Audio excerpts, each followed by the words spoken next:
Hi everyone, welcome back to Strategica channel. My name is Skansi, your investment and financial advisor.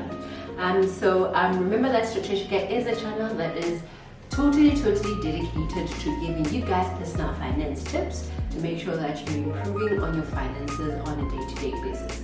Everything that we discuss does not constitute as financial advice, and if you need the help of a professional, please contact one or contact Strategica privately so that we can help you with your needs. As the name of the video suggests, you might leave your current employer who has an occupational fund, which is either a provident or a pension fund or a retirement annuity, as was my case with the first employer.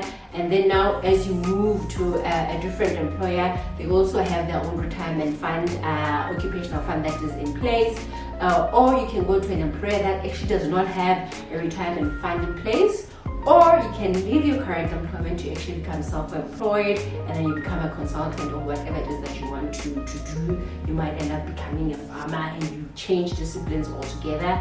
Or unfortunately you become retrenched, or the contract, if you are a contract worker, you find that your contract ends and then you actually don't get your contract renewed.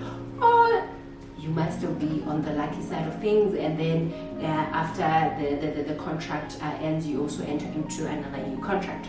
So it's very important that we discuss the different options so that you know how to deal with this if it ever comes up in the future. So the first option is if you do actually leave your current employer and you join an employer with a retirement fund or occupational retirement fund that's in place. So the benefit of this one is, one, you can actually choose to withdraw, which is something that we do not under any circumstances actually say people to do, because if you do withdraw sometimes without the proper guidance, you might end up using the funds and actually not put them towards saving for your retirement. So if you do transfer your funds, that is, if I move from Strategica and then I'm now joining employer B, and employer B has an occupational fund, then it means I can transfer my current savings from Strategica to employer B, and this is a tax-free transfer.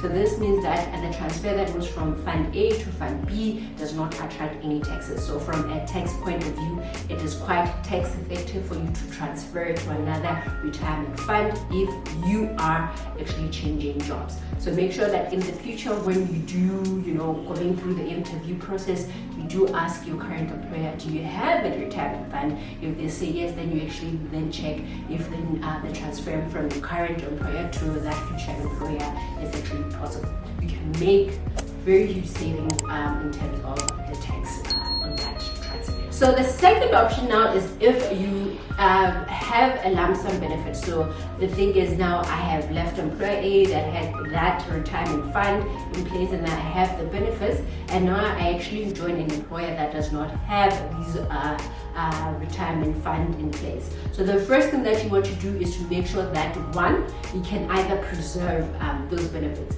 So that what we call preservation funds. The preservation fund, as the name suggests, it's meant to preserve your contributions that you have actually earned from your previous employer. So you can have either pension contribution. If you are coming from a pension fund, then you can go straight into that because the fund rules are much similar.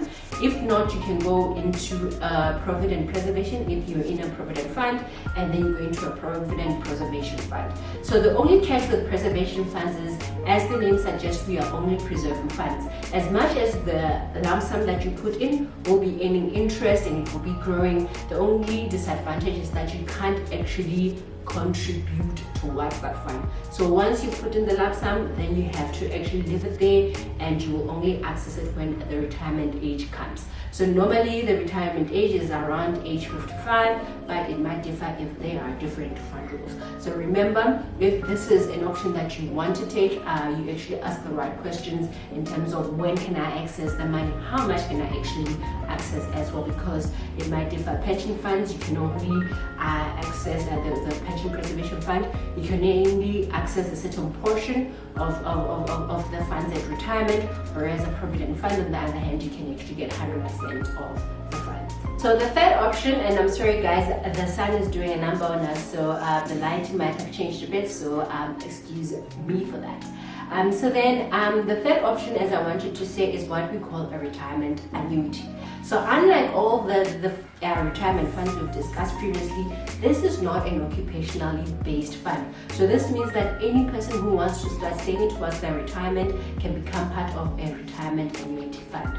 So it means myself as an employee or as a person who has left formal employment and is now self-employed or is still seeking work, or I have joined an employer who doesn't offer any retirement fund, or I'm just a person who already is employed and has an employer-based fund but wants to do additional contributions for my retirement, I can go into retirement annuity. So how it basically works is that I can transfer the lump sum that I've just actually withdrawn from my previous employer, put it in there as a lump sum contribution, and then I can do additional monthly contributions towards my retirement.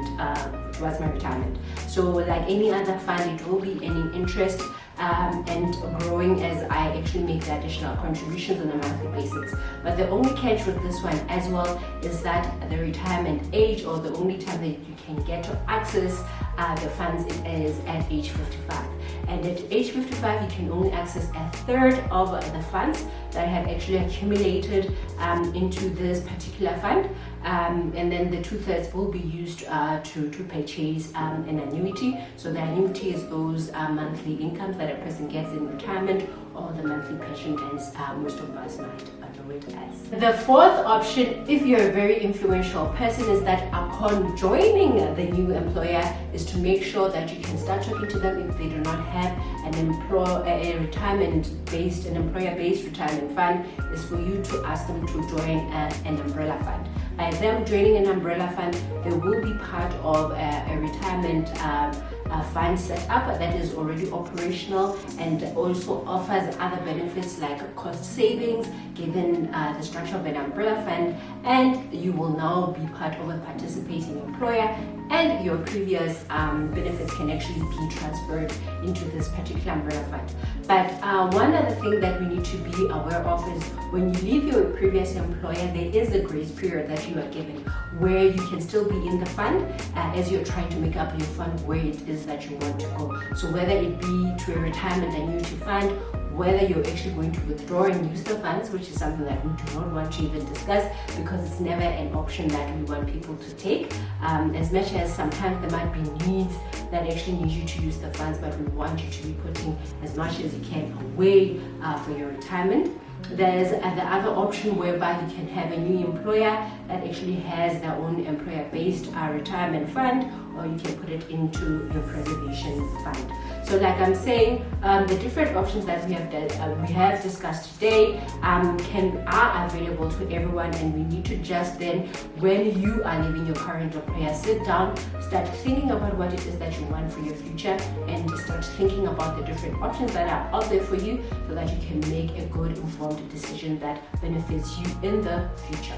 So do remember to like, subscribe, and hit that notification bell so that whenever we post new content, you will be notified. So as I have said myself, I have left employment quite a number of times. Well, not even quite, twice. So the first time I was in a retirement annuity. So like I have said, a retirement annuity has that retirement age as age 55. So I couldn't access my first retirement fund benefits, so I actually left them there. And in hindsight, looking back, I think it was a very good option that I didn't take or withdraw from the fund, because now my contributions have actually doubled. This is December last year.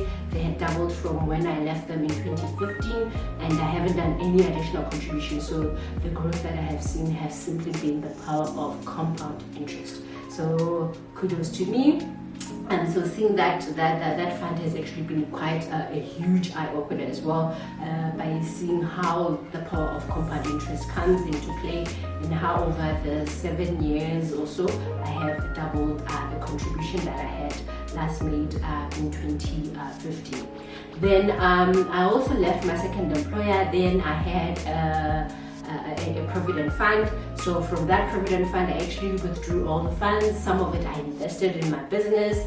I bought a site as well, and the other funds went to a little bit of spending.